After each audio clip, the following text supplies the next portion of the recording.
퇴임 후엔 잊혀진 삶, 자유로운 삶을 살겠다고 했습니다. 그러나 참 시끄럽게 살고 계십니다.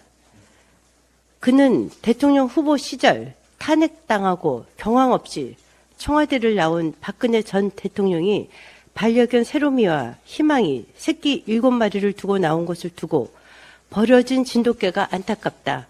대선 출마만 내가 안 했으면 직접 인수해 키우고 싶다고 했던 분입니다.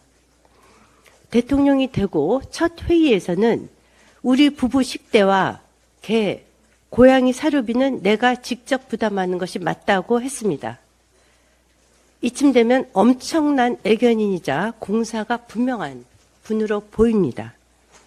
이분이 과연 두 분의 부부 식대와 개, 고양이 사료를 청와대 재임 시절에 직접 부담했는지 의심스럽기 짝이 없습니다.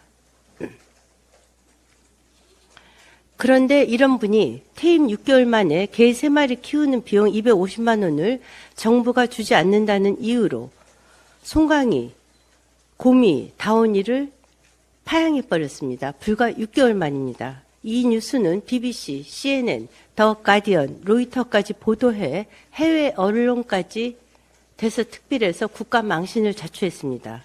정부 수립 70년 동안, 즉 박근혜 전 대통령 퇴임 시까지 나라 빚은 660조였습니다. 그런데 문재인 전 대통령 때 나라 빚은 421조로 늘었습니다. 윤석열 정부는 이로 인해 천조라는 천문학적 부채를 떠안고 출발할 수뿐이 없는 운명이었습니다. 이 빚은 누가 갚습니까? 국민이 갚습니다. 특히 젊은 세대가 갚아야 합니다. 그런데 정작 무분별한 포퓰리즘, 돈 뿌리기와 실패한 투자로 빚을 양산한 문재인 대통령은 빚을 갚지 않습니다. 퇴임 직전 셀프 법률 개정으로 본인이 받는 연금 1,400만 원 전액을 비과세로 바꿨기 때문입니다. 소득세법 12조 3항에 있는 비과세 대상자, 국가유공자, 보훈 대상자, 그리고 작전 임무를 수행하기 위해 외국에 주둔하는 군인 사이에 슬쩍 전직 대통령 비과세를 끼워 넣는 꼼수를 썼기 때문입니다. 이분은 셀프 훈장 수여까지 했습니다. 김정숙 여사까지 포함해 대한민국 최고 훈장인 무궁화 훈장을 셀프 수여하면서 두 세트의 제작비로 1억 3,647만 4천 원을 썼습니다.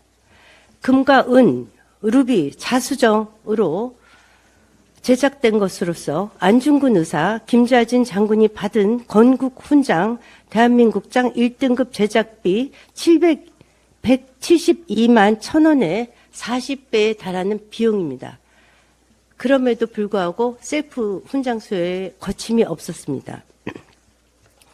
비서관 3명과 운전기사 그리고 경호원 65명이 지금 문재인 전 대통령을 지키고 있습니다.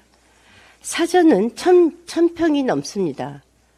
개 키우기에 충분하고도 남는 공간입니다.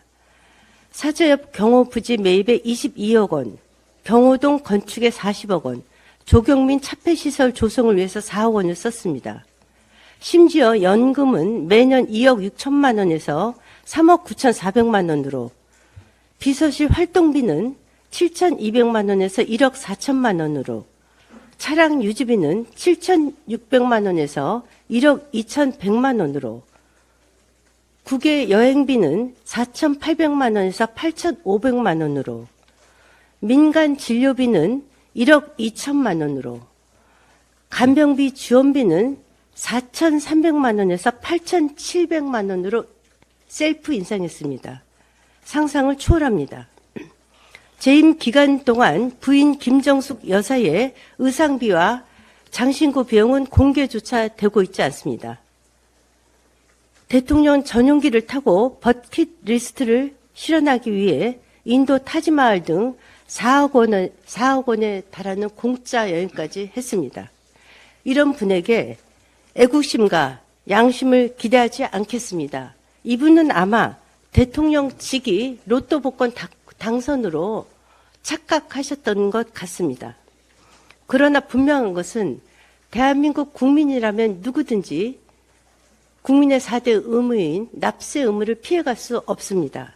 부디 소득세법 12조 3항을 개정해서 문 전 대통령이 납세 의무를 지도록 해야 합니다.